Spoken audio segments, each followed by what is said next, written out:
Hello, good morning student. I hope आप सब fine है बेटा। आज हम अपना अगला टॉपिक पढ़ेंगे काल। काल जिसको इंग्लिश में क्या बोलते हैं, हम टेंस बोलते हैं।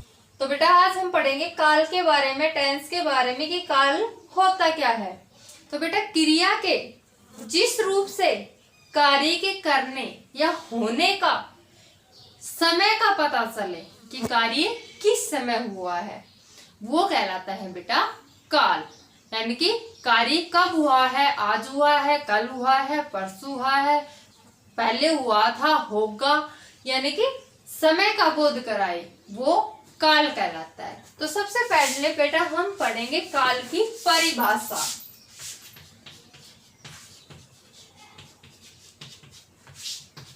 काल किसे कहते हैं बेटा? क्रिया के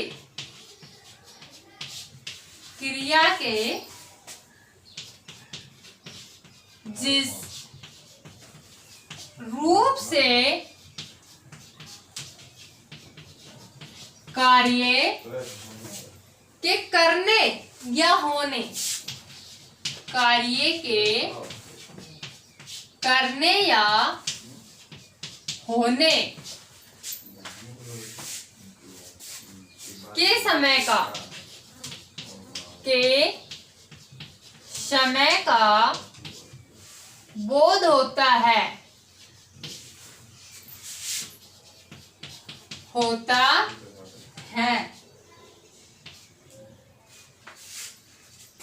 उसे काल कहते हैं।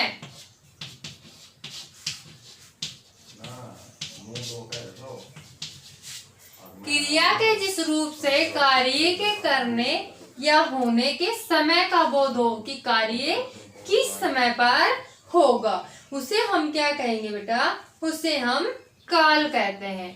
काल इंग्लिश में जिसको हम टेंस बोलते हैं। तो बेटा काल कितने प्रकार के होते हैं? काल बेटा 3 प्रकार के होते हैं। कितने प्रकार के? 3 प्रकार के। पहला होता है हमारा बेटा भूतकाल, नंबर 2 होता है बेटा वर्तमान काल, और नंबर 3 होता है भविष्यत काल।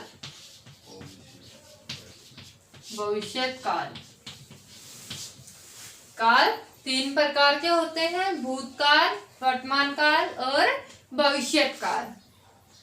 तो आज हम बेटा सबसे पहले किसके बारे में पढ़ेंगे? भूतकाल के बारे में पढ़ेंगे कि भूतकाल क्या होता है। क्रिया के जिस रूप से उसके बीते, जो समय बीत गया उसका बोध कराता है, वो कहलाता है बेटा भूतकाल। यानी कि क्रिया के जिस रूप से उसके बीते हुए समय का बोध कराए, जो समय बीत चुका है उसके बारे में बताए, वो भूतकाल। जैसे उदाहरण लिखे, नेताजी ने भाषण दिया, जैसे कल बारिश हुई, कल बारिश हुई थी। तो कल बारिश हुई थी कौन सा काल है? ये बेटा भूतकाल है। कल बीत चुका, कल बारिश हुई थी, ये समय पीछे जा चुका है। नेताजी ने भाषण दिया था, पता नहीं कब दिया था, समय पीछे जा चुका है, समय बीत चुका है। तो बेटा जो समय बीत चुका है, समय पीछे जा चुका है, वो भूतकाल में आता है। अब हम पढ़ेंगे बेटा भूतकाल के कितने भेद होते हैं। भूतकाल के बेटा 6 भेद होते हैं। आज हमने पढ़ा है भूतकाल। आपने 6th क्लास तक क्या पढ़ा था? आपने 6th क्लास तक पढ़ा था काल किसे कहते हैं, काल कितने प्रकार के होते हैं, हमने पढ़ा था भूतकाल, वर्तमान काल, भविष्य काल। लेकिन बेटा अब आप कौन सी 7th क्लास में हो गए हो, आपका टॉपिक बढ़ गया है। तो अब हम सबसे पहले पढ़ेंगे भूतकाल। भूतकाल हमने पढ़ लिया, इसके हम भूतकाल के कितने भेद होते हैं बेटा? भूतकाल के 6 भेद होते हैं, ठीक है। और हम आज इसका फर्स्ट भेद पढ़ेंगे सामान्य भूतकाल। सामान्य भूत, फर्स्ट पॉइंट है बेटा इसका सामान्य भूत। तो बेटा सामान्य भूत क्या होता है? जिसको हम इंग्लिश में क्या बोलते हैं? Simple past. भूतकाल की क्रिया के साधारण रूप को, भूतकाल की जो क्रिया है उसका जो साधारण रूप होता है, साधारण रूप को हम सामान्य भूत कहते हैं। जैसे माँ ने खाना बनाया, माँ ने खाना बनाया। कब बनाया था, टाइम नहीं दे रखा, कल बनाया था, आज बनाया था, 2 घंटे पहले बनाया था, कब बनाया था हमें नहीं पता। ये किसका है, उदाहरण भूतकाल का है, लेकिन कौन सा है, ये सामान्य भूत का। एक सामान्य आम सी बात है कि माँ ने खाना बनाया, तो ये सामान्य भूतकाल है। इसके बाद पढ़ेंगे बेटा नंबर 2। इसका नंबर 2 है बेटा आसन भूत। आसन भूत, आसन भूत क्या होता है बेटा, क्रिया के जिस रूप से कार्य के हबी समाप्त होने का बोध हो, कि कार्य हबी समाप्त हुआ है। आसन भूत का अर्थ है कि बेटा कार्य हबी समाप्त हुआ है, बस तुरंत समाप्त हुआ है, वो कहलाता है आसन भूत। यानी कि कार्य हबी समाप्त हुआ है, वो आसन भूतकाल कहलाता है। जैसे माताजी फल लाई, माताजी फल लाई, वो हबी आई है, वो फल लेकर आई है, माताजी फल लाई, तो ये कार्य हबी समाप्त हुआ है। हमने पुस्तक पढ़ी है, हमने पुस्तक पढ़ी है, हबी पढ़ी है, कुछ टाइम ही हुआ है, भूतकाल है, लेकिन हबी पढ़ी है। कौन सा भूत है, आसन भूत है बेटा। इसके बाद पढ़ेंगे हम नंबर 3 अपूर्ण भूत। अपूर्ण भूत, अपूर्ण भूत क्या होता है बेटा, अपूर्ण भूत का अर्थ होता है क्रिया का वह रूप जिससे यह पता चले कि कार्य भूतकाल में हो रहा था, किंतु उसकी समाप्ति के विषय में पता न चले। ये तो पता चले कि जो कार्य है वो भूतकाल में हो रहा था, लेकिन ये नहीं पता चले कि वो विषय समाप्त कब हुआ है, उसको समाप्त होने का न पता नहीं चले, उसे अपूर्ण भूत कहते हैं। जैसे गरिमा पाठ याद कर रही थी, पाठ याद कर रही थी, लेकिन याद उसने कब किया, वो समाप्त कब हुआ, इसके बारे में हमें कुछ नहीं पता। मनीष नहा रहा था, मनीष नहा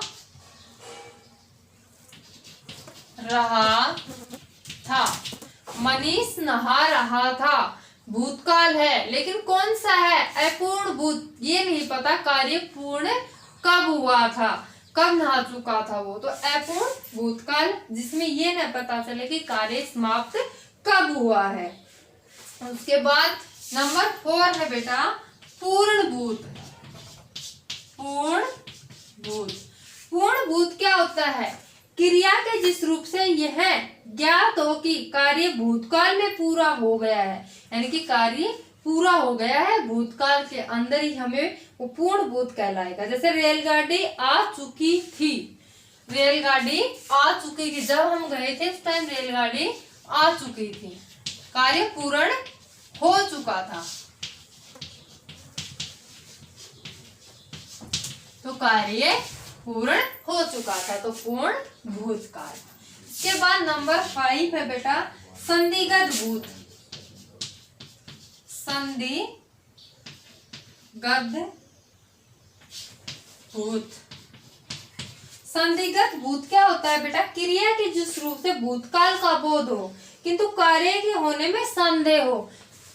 कार्य तो भूतकाल में हो चुका है, लेकिन संदेह है, ये नहीं पता हुआ भी है या नहीं हुआ है, उसे संदिग्ध, जिसमें संदेह हो, वो संदिग्ध भूत होता है।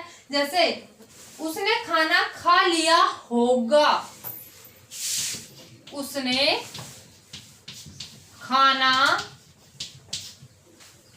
खा लिया होगा, बेटा संदेह है, कंफर्म नहीं पता हमें, उसने खाना खा लिया होगा, पता नहीं खाया है या नहीं खाया है, लेकिन हम अंदाजा लगा रहे हैं कि शायद उसने खाना खा लिया होगा, तो हमें संदेह, संदेह तो है तो संदिग्ध भूत। इसके बाद है बेटा नंबर 6 हेतु हेतु मद भूत। हेतु हेतु मदभूत, हेतु हेतु मदभूत। ये क्या होता है बेटा, जब भूतकाल की दूसरी क्रिया पहली क्रिया पर आधारित हो। जो दूसरी क्रिया है वो जो पहले जो क्रिया हो रही है वो उस पर आधारित हो। जैसे तुम न मिलते तो मैं रास्ते न ढूंढ पाता, तो रास्ता तुम न मिलते